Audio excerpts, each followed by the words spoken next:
Hello all. So new moms అందరికీ use అయ్యి ఒక మంచి టిప్తోనైతే వచ్చానండి.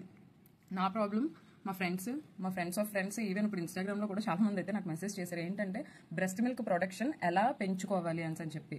సో మనం క్వాలిటేటివ్ మిల్క్ ఎలా ప్రొడ్యూస్ అవుతుంది అనేది నేను కొన్ని ఫుడ్స్ అయితే సజెస్ట్ చేశాను కదా. ఇప్పుడు మిల్క్ ప్రొడక్షన్ అనేది ఎలా పెంచుకోవాలి అని అంటే ఒక టిప్ అండి. మనం ఎన్ని తినేసినా ఎన్ని తాగేసినా అవి అయితే ప్రొడ్యూస్ అయిపోవు. ఎప్పుడో ప్రొడ్యూస్ అవుతాయి అని అంటే మన బ్రెస్ట్ మిల్క్ ఎంత ఫాస్ట్గా అయితే అది ఎంప్టీ అవుతూ ఉంటుందో, పిల్లలు తాగేస్తూ ఉంటారో అంత ఫాస్ట్గా అయితే అది ప్రొడ్యూస్ అవుతూ ఉంటుంది. అయ్యో మా పిల్లలు ల్యాచ్ చేయట్లేదు, తాగట్లేదు అని అనుకుంటే మీరు ఐదర్ పంప్స్ యూస్ చేసి అయినా తీయండి, లేదు అని అంటే హ్యాండ్స్ తోనైనా స్క్వీజ్ చేసుకుని తీసుకోవాలి.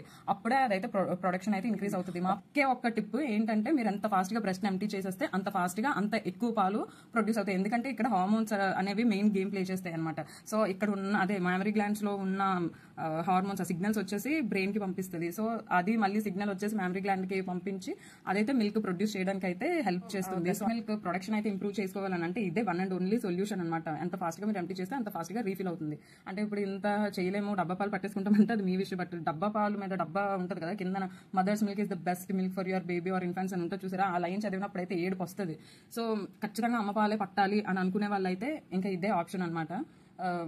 ఎంప్టీ ఇట్, గెట్ ఇట్ రీఫిల్డ్, అంతే అనమాట. సో పిల్లలు తాగినా తాగకపోయినా ఎలాగైనా సరే బ్రెస్ట్ మిల్క్ ప్రొడక్షన్ అయితే పెంచుకోవాలి అని అనుకుంటే ఇలా ఫాలో అయిపోండి. So I think this video helps many mothers. So if you like this video, please do like, share, subscribe or follow. Bye bye.